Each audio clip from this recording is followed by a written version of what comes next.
Section 8.7, we're going to do something we haven't done in a long, long time.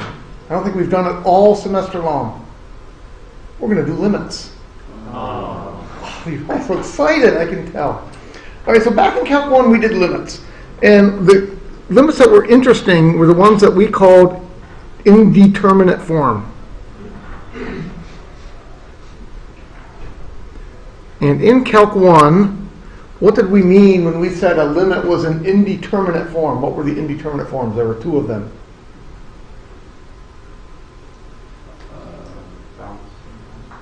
No, you're on the right track, sort of, though. Oscillation? Or No. Indeterminate form was when we tried to plug our number in and we got 0 over 0. That was our one indeterminate form. The other one was sometimes we got infinity over infinity. And what we saw by appropriately setting up the functions with these indeterminate forms, we could make it come out to be anything we wanted it to be. The answer might be 5, the answer might be -6, it might be 0, it might be infinity, it could be anything. For example, here's what we did back in Calc 1. We might have had the limit as x goes to 2 of x squared minus 4 over x squared minus 5x plus 6. And the first thing you would do is you would try to plug the number 2 in, and you would find when you plugged in the number 2, you got 0 on top and you got 0 on bottom. So what did you do? broke it down to sparse to see if there was a removable discontinuity. You tried to factor and reduce, which would tell you there was a removable discontinuity. That's exactly right. So you would come here and you would write this as the limit as x goes to 2 of x plus 2 times x minus 2 divided by x minus 2, x minus 3. And a very good thing happened. The very good thing that happened was, well, that sounded like a car squealing, didn't it at first? That's just the wind, though. The x minus 2's reduce out, and then you can go ahead and you can plug in the number 2 now. When you plug in the number 2, you get 4 over -1, so your answer was -4. So that's the sort of problem we did in Calc 1, where we had the indeterminate form 0 over 0.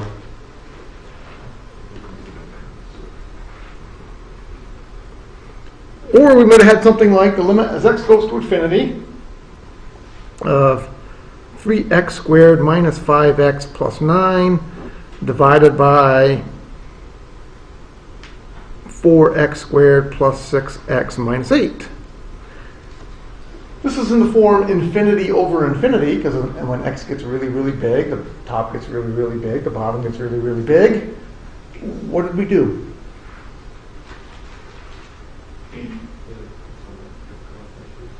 We looked at the leading coefficients. So we noticed the power on top was exactly the same as the power on bottom, the degree at the top and the degree of the bottom, I should be saying. So when the degree of the top was the same as the degree of the bottom, your answer was the ratio of the leading coefficients. So the answer was simply 3/4. What if the degree of the top and the bottom were not the same? What if the degree of the bottom was bigger? Then it went to 0. What if the degree of the top was bigger? Infinity or potentially negative infinity, depending on the positioning of minus signs. It could be positive infinity or negative infinity. All right, so there's what we did in Calc 1. We handled indeterminate forms. Now, unfortunately, what we did in Calc 1 isn't always enough. What I mean by that is, what if I want to take the limit as x goes to 0 of e to the x minus 1 over x?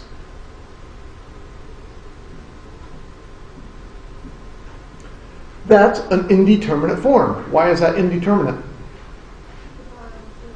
Because the bottom is 0 and the top is 0. It's in the form 0 over 0. The problem is we can't do the sort of algebra manipulations that we did back in Calc 1. There's no way to factor and reduce, is there? So we can't answer that question with what we learned in Calc 1. So we're going to learn something new. And what we're going to learn is something called L'Hopital's rule. L'Hopital's rule will allow us to answer questions like this. All right, so in Calc 2, we're going to have indeterminate forms, but we're going to have more of them. We're going to have 0 over 0, infinity over infinity, and these could be positive infinity, negative infinity, it doesn't matter which one. And we're going to add 2 more indeterminate forms. We'll have the indeterminate form 1 to the infinity, and we will also have the indeterminate form 0 to the 0. And we will learn how to evaluate all those. And they all come down to L'Hopital's rule.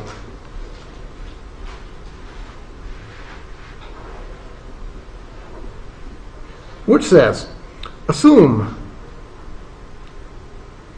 the limit as x goes to a, where a could be a number, or x could be plus infinity, or x could be negative infinity also. So x could be a number like 6, or it could be positive infinity or negative infinity, of f of x over g of x is of the form 0 over 0 or infinity over infinity. And again, those could be positive infinities, they could be negative infinities, we don't care. Then, the limit as x approaches a of f of x over g of x equals the limit as x approaches a of f prime of x over g prime of x if that limit exists.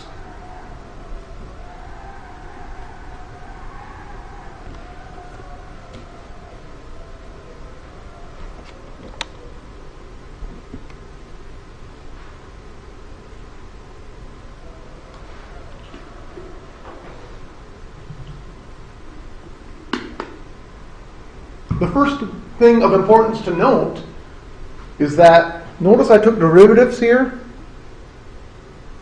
but I simply took the derivative of the top and I took the derivative of the bottom. We didn't use the quotient rule there. It's just derivative of whatever's on top, derivative of whatever's on bottom. I'm not using the quotient rule there. All right, so let's see how that works.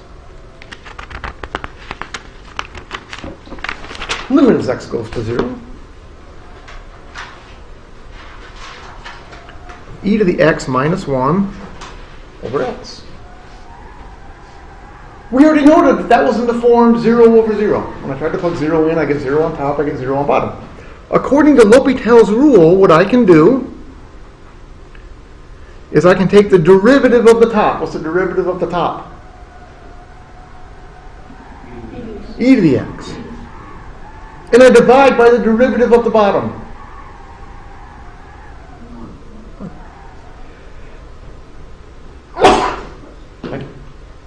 Can I now plug the number 0 in? Yeah, when I plug the number 0 in, I get 1 over 1, which is 1. So there's how L'Hopital's rule worked. I took the derivative of the top, I took the derivative of the bottom, and it worked out. These get pretty ugly, don't they? How can they get ugly? Trig. Trig? I got some easy. All right, let's see if we can find some trig ones.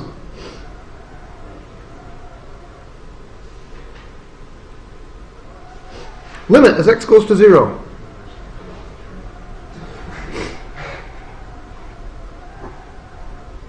Of sine of 6x divided by 4x. In Calc 1, we had a technique for evaluating that limit. The squeeze theorem. It was not the squeeze theorem. What's that? You had to match this angle with this thing on bottom, which means we had to multiply top and bottom by 6 over 4 to make a match. Here in Calc 2, we use L'Hopital's rule. This is the limit as x goes to 0. What's the derivative of the top? 6 cosine 6x. What's the derivative of the bottom? 4. Can you now take the number 0 and plug it in? Yes, and you use the fact that cosine of 0 is the number 1. You get 6 over 4, which is 3/2. Oh, What's that? I just took the derivative of the top. I had to use the chain rule. That's where that 6 came from on the outside. What does the proof for this rule involve? What does the proof for this rule involve? It's pretty complex. It involves an alternative form of the mean value theorem. It's in your book. If you're interested, you may read it. What I want you to know how to do is I want you to know how to use it. So it's there if you want to read it. I'm not going to go through it. How about, let's see if I can find a good one here.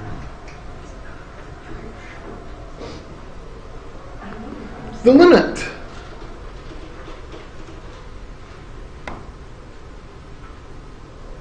as x goes to 0 from the right of e to the x minus 1 plus x over x cubed.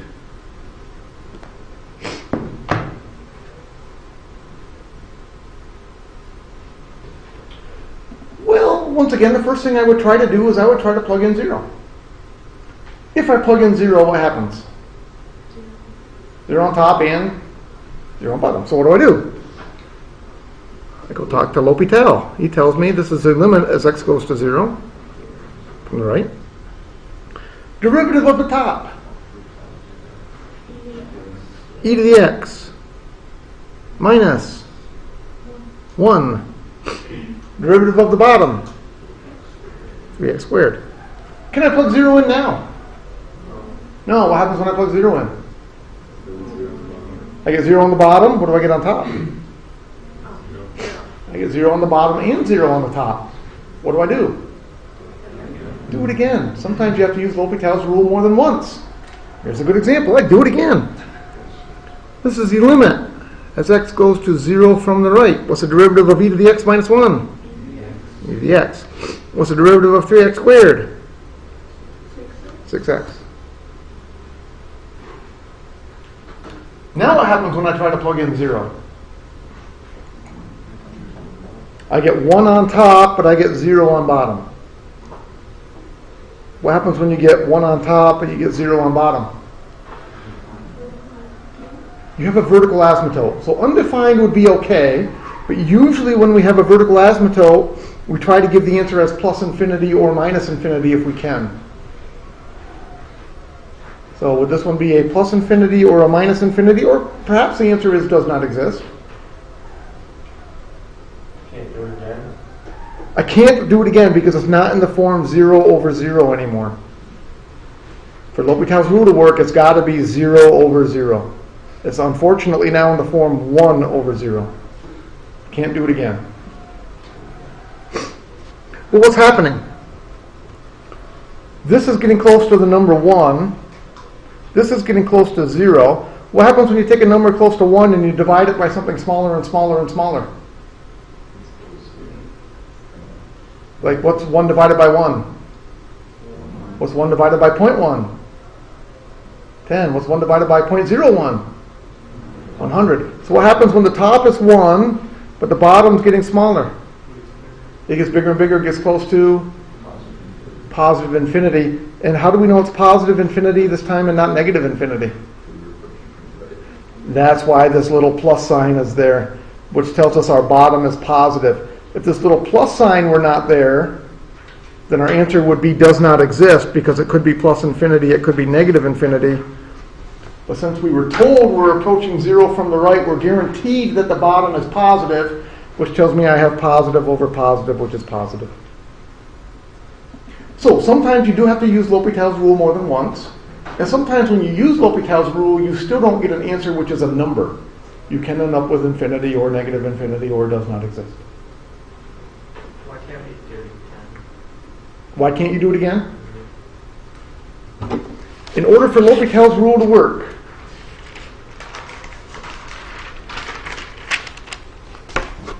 you have to be 0 over 0 or infinity over infinity. And we were to the point where we had 1 on top and 0 on bottom. We were not in either of those two forms. L'Hopital's rule doesn't work when you have 1 over 0. You don't just get to keep taking derivatives, unfortunately, until everything goes away. You'll stop at some point. Okay?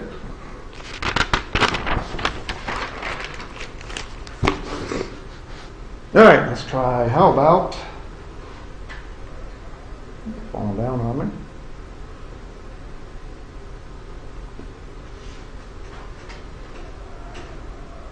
The limit as x goes to 1 of ln of x cubed divided by x squared minus 1.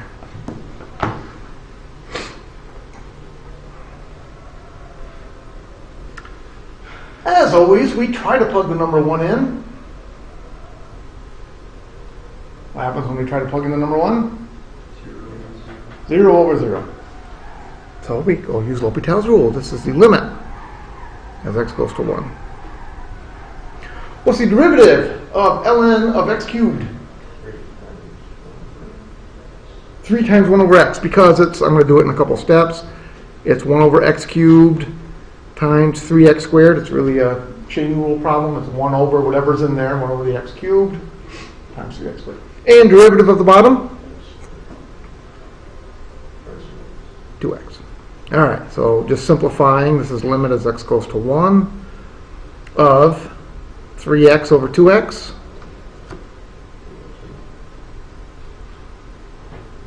No, that's not right, is it? No, it should be 3 over It x. should be 3 over x.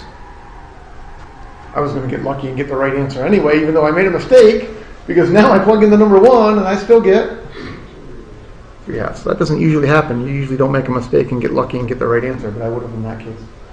You get 3/2. All right, let's try some of the infinity type problems.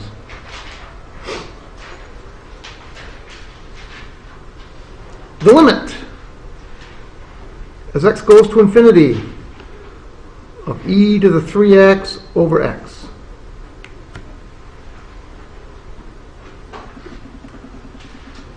Well, what do you notice about that one? Infinity over infinity. It's in the form infinity over infinity. So we can use L'Hopital's rule. This is the limit as x goes to infinity of 3e to the 3x over 1, which is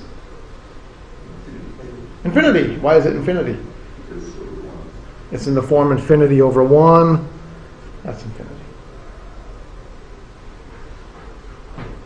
How about the limit as x goes to infinity of e to the 3x over x squared?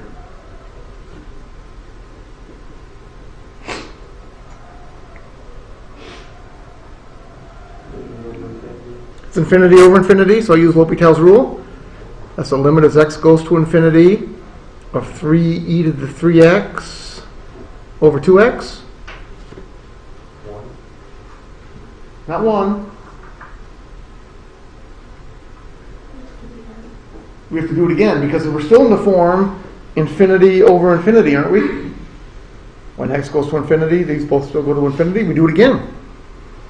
This is the limit as x goes to infinity of 9e to the 3x over 2. Now my answer is infinity, because now I'm in the form infinity over a number. That's going to be infinity. Questions on that?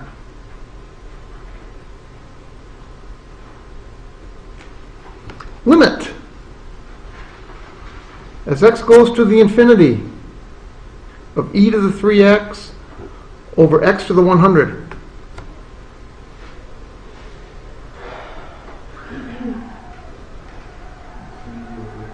It's in the form infinity over infinity, so what are you going to do?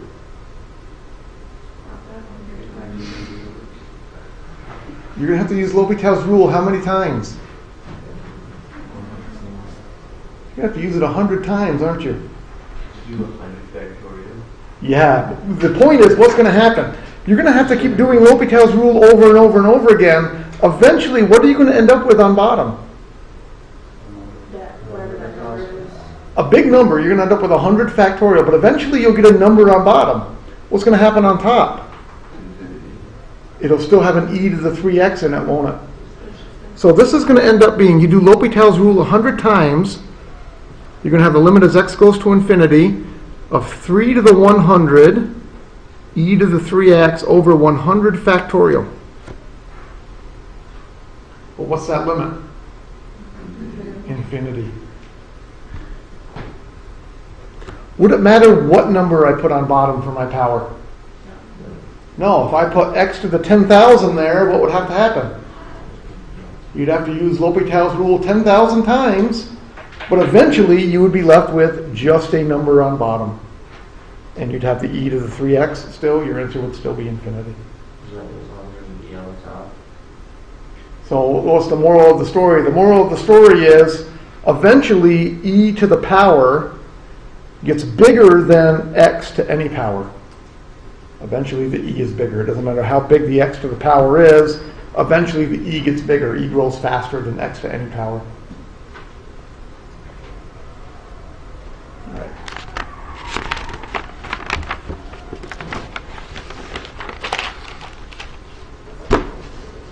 How about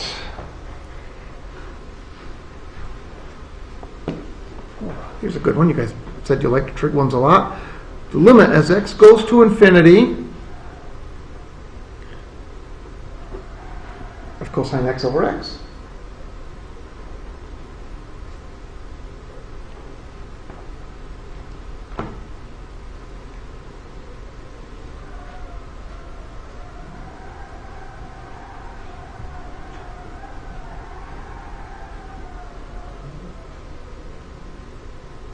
What do you do?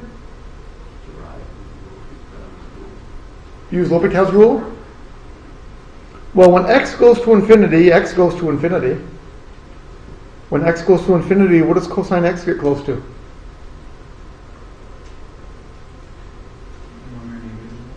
It bounces between 1 and negative 1. So I got infinity on bottom. Am I getting infinity on top? No, you cannot use L'Hopital's rule for this problem. So watch out for that. The author likes to sneak in a few problems like that every now and then where you can't use L'Hopital's rule. You can only use L'Hopital's rule if it's 0 over 0 or infinity over infinity. This is not a L'Hopital's rule problem. The top is not getting close to infinity. The top is bouncing in between negative 1 and positive 1. Is there a limit for that? Yes, there is. So now the question is, what is the limit?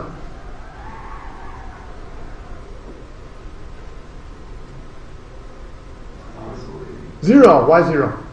Because the top is going to be 1 or negative 1 the whole time, and then the bottom is going to be really big. Well, it's not going to be 1 or negative 1 the whole time. Between there. It's going to be between there. It could be square root of 3 over 2. It could be a half. It could be all sorts of numbers.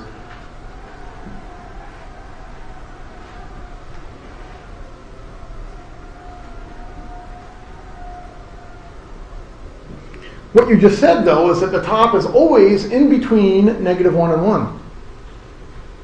So which theorem am I using? This is the squeeze theorem. This function, cosine x over x, is squeezed between these two functions. And when x goes to infinity, what happens to these two functions? They go to 0. 1 over infinity is 0. Negative 1 over infinity is 0. So both of these are going to 0, and this one's squeezed in between. That one is also getting close to 0. All right, so like I say, watch out for that. Your author likes to sneak in problems like that every now and then, which are not L'Hopital's rule problems. You cannot use L'Hopital's rule for that one. You have the same for sine of x over x? You could use the exact same argument for sine of x over x. Yes. Sine of x is also bound between 1 and negative 1. Be exactly the same trick. Yes. Okay, how about the limit as x goes to infinity?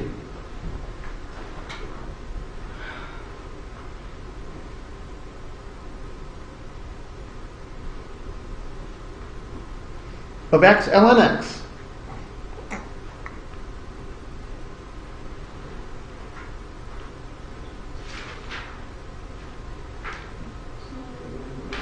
What's that?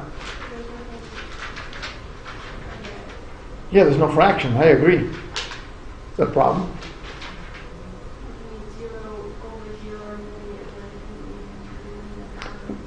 It's a problem if we want to use L'Hopital's rule. Because if we want to use L'Hopital's rule, we need 0 over 0 or we need infinity over infinity.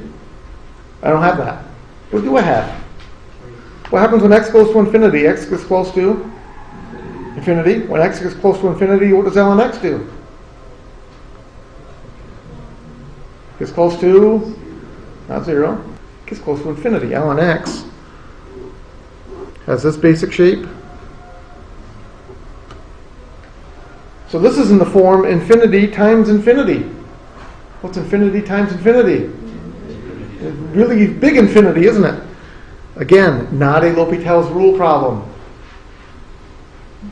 Are you going to have to alter them so that it would come in the form itself? Oh, that's a wonderful question. The answer is yes. What if I gave you the limit as x goes to 0 from the right of x cotangent x?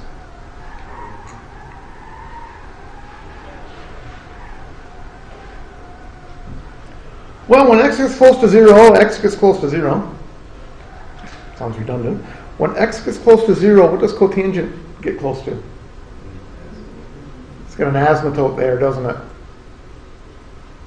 So it's either a plus infinity or a minus infinity. Since we're coming from the right, it's going to be a plus infinity. So this one's in the form 0 times infinity. That's another indeterminate form. But usually what we do is we rewrite such an indeterminate form into one of the forms we know. So what we really want to do, we want to write this as a fraction. And we want to configure it so that we either get 0 over 0 or we get infinity over infinity. So how can I rewrite that?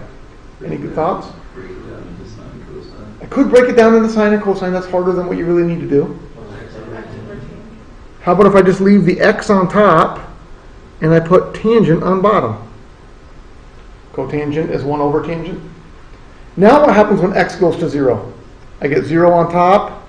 Tangent of 0 is 0. So now this fits into the form 0 over 0.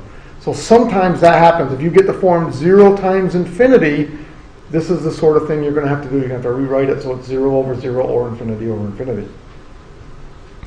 Now I can go talk to L'Hopital. That's 1 over, what's the derivative of tangent? Secant squared x.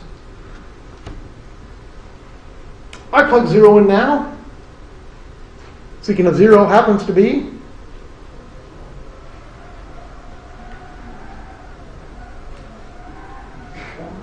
1. You didn't say that with much confidence. Cosine of 0 happens to be 1, so secant of 0 is also 1, and then 1 squared is 1, and 1 divided by 1 is 1, so that limit is 1. Fantastic number, I agree. One of my favorites. Questions on that one? Alright, let's see if we can find another one of those. How about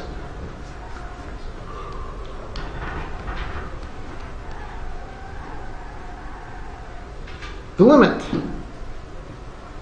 as x goes to infinity of x tangent 1 over x.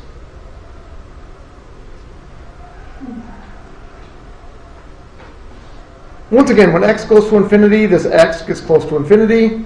What happens to the tangent 1 over x? Gets close to 0. So again, we're in the form infinity times 0. Once again, what you want to do is you want to switch that so that you either have 0 over 0 or infinity over infinity. Suggestions?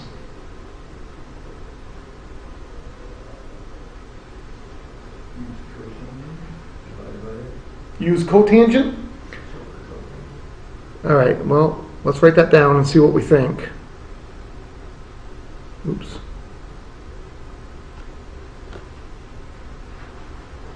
Does that put us in an indeterminate form that L'Hopital's rule will work?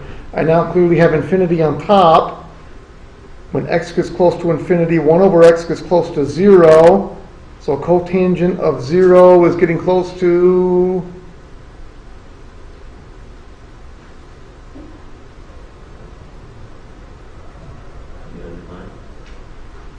would be undefined.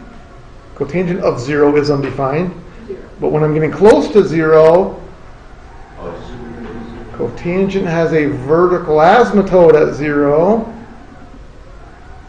Because it's cosine over sine. Sine of 0 is 0. You got 0 down on the bottom. But we're dealing with positive numbers. So I do think we get positive infinity there. But it's a little bit hard to argue, isn't it? I think that would work. But I think for this problem, this is a better idea. I'm going to leave the tangent where it is. And I'm going to move the x to the bottom. Well, how can I move the x to the bottom? Make it x to the negative 1, or I could write it as 1 over x.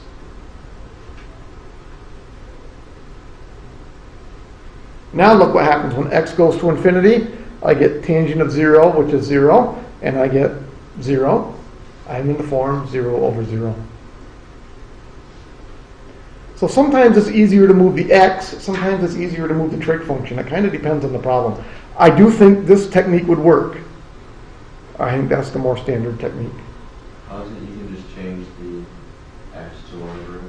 I can change it to 1 over x if I put it on bottom. Because if I have 1 over x on bottom, I'd have to flip and multiply, and it would become x again, wouldn't it? Yeah.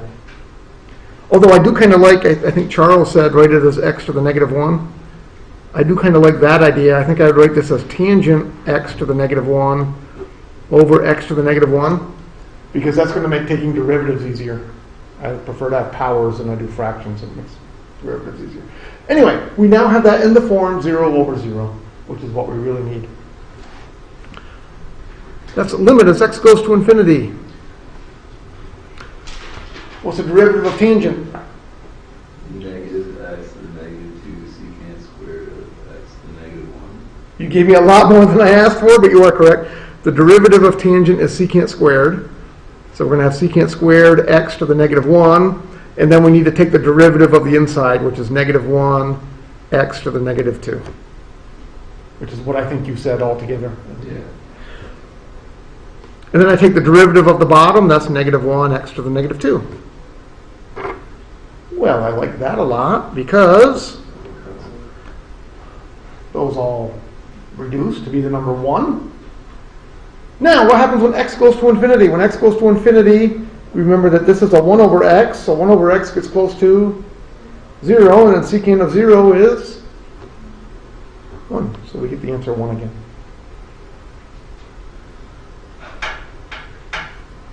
Questions on that?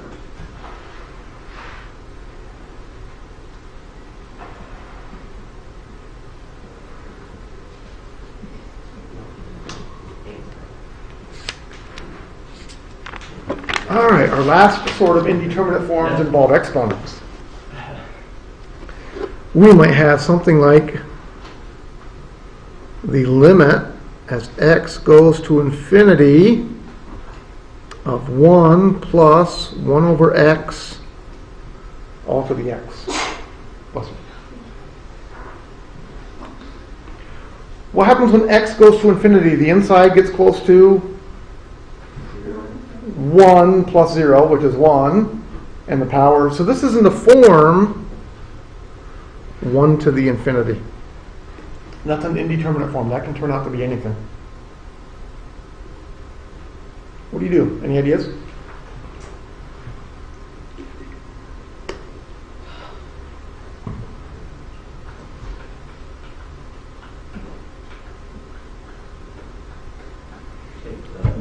Forget about this limit thing for a minute. Why do you want to take the ln of it? So bring the x down. So you can bring the x down. What I was going to say, forget about this limit thing for a minute. What if I asked you to take the derivative? What did we do when we had x's in the base and we had x's in the exponent? We did the ln to bring the x down. That's exactly what you want to do here. So this limit here, I'm going to call it y. I'm going to say y is the limit as x goes to infinity of 1 plus 1 over x to the x. And then I'm going to take ln on both sides.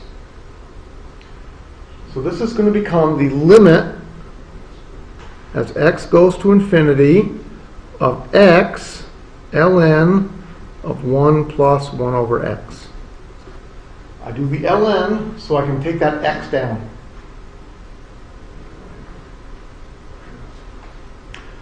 Now, when x goes to infinity, this x right here, that's an infinity.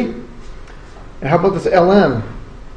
This would be ln of 1 when x gets really, really big.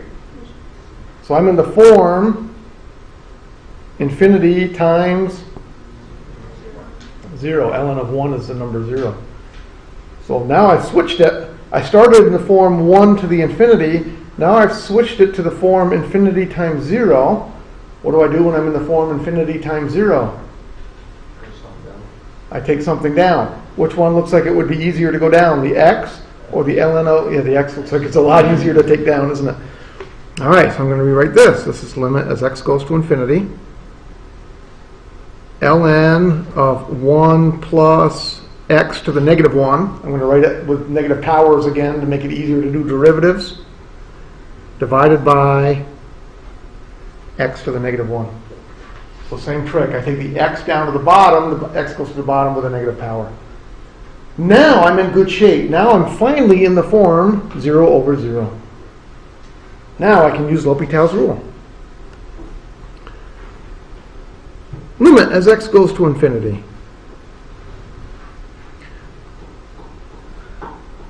I'll take the derivative of the bottom. The derivative of the bottom is negative 1x to the negative 2. How about the derivative of the top? 1 over 1 plus x to the negative 1 times negative 1x to the negative 2. You got to subtract your power there. Bring the negative 1 down, subtract your power. Once again, hey, that works out beautifully. Those go away.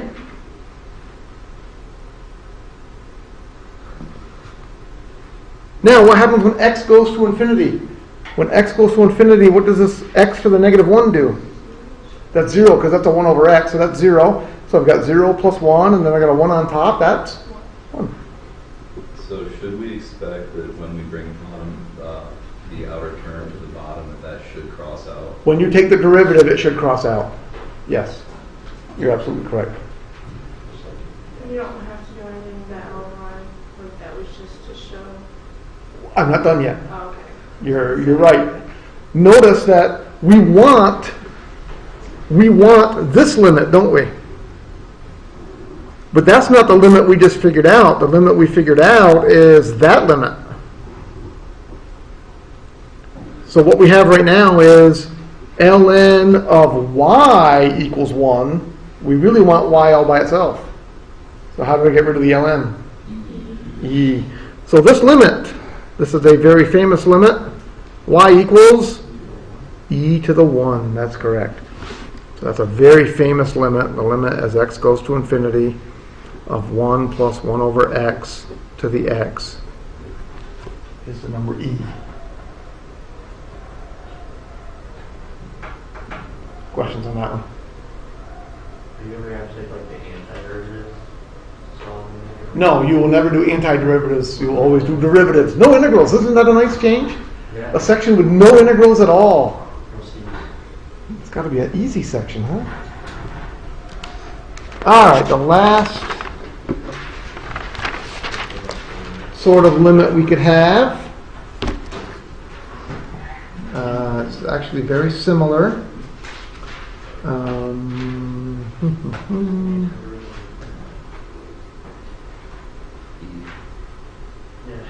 Oh, I forgot about this kind. How about the limit as x goes to 0 from the right of 10 over x minus 3 over x squared.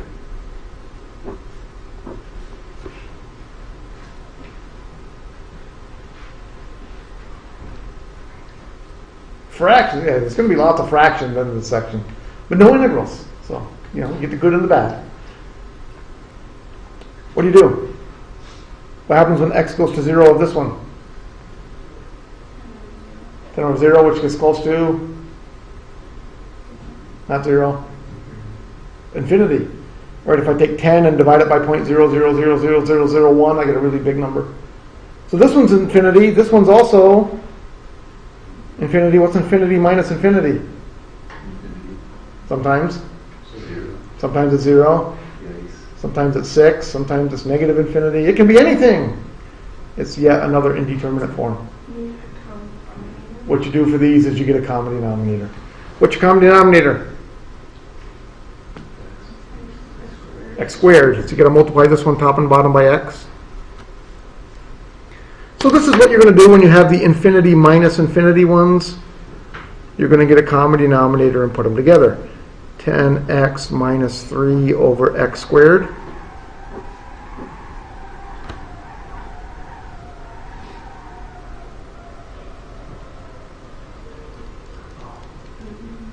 Now what do you have? Now it's in the form negative 3 over 0.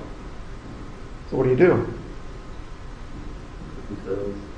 Can't use L'Hopital's rule. For L'Hopital, it's got to be 0 over 0, infinity over infinity. This one's negative 3 over 0.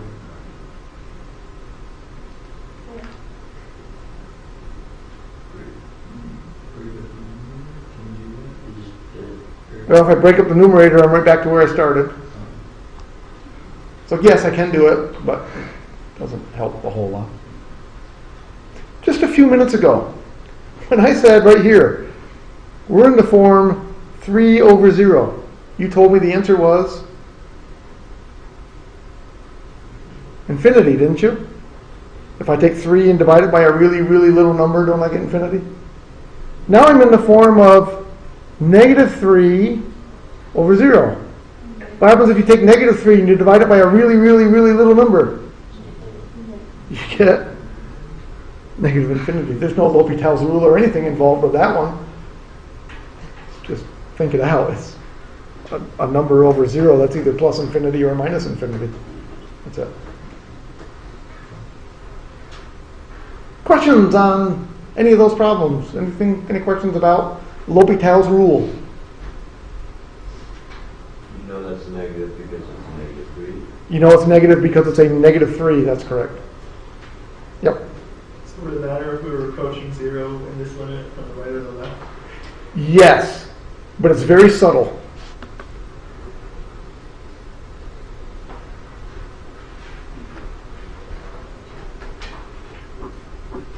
The reason they had the limit from the right here is for this one, since x is bigger than 0, this is positive over positive, which is positive infinity. So this is positive infinity minus infinity, which is an indeterminate rule. If this were the limit as x approaches 0 from the left, what happens when x is close to 0 but x is a negative number here? That's negative infinity minus the fact that you have a negative here doesn't matter because you square it. So that one's still this minus sign, which is infinity. Negative infinity minus infinity. Really negative infinity, yeah. So it turns out, by sheer coincidence, that you get the same answer. But that plus symbol actually was important so that you're in the form infinity minus infinity. Without the plus symbol there, if you have a minus, it's obvious what it is. Other questions?